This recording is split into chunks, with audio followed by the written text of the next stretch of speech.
I definitely like this. This is the OVERHEAT space heater. So it's actually not that big. It's about like, it's not that big. It's like maybe like 8 inches or so, and it literally heats up the entire second floor. It's pretty warm. Like you definitely, instead of needing like a thick blanket, it's just like a little thermal. It's pretty simple.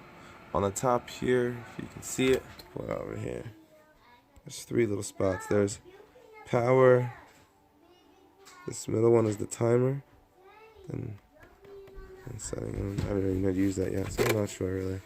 But this is the switch here, so you turn off on. It's blinking when it's off.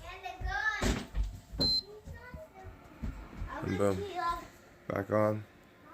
Works perfectly. It's about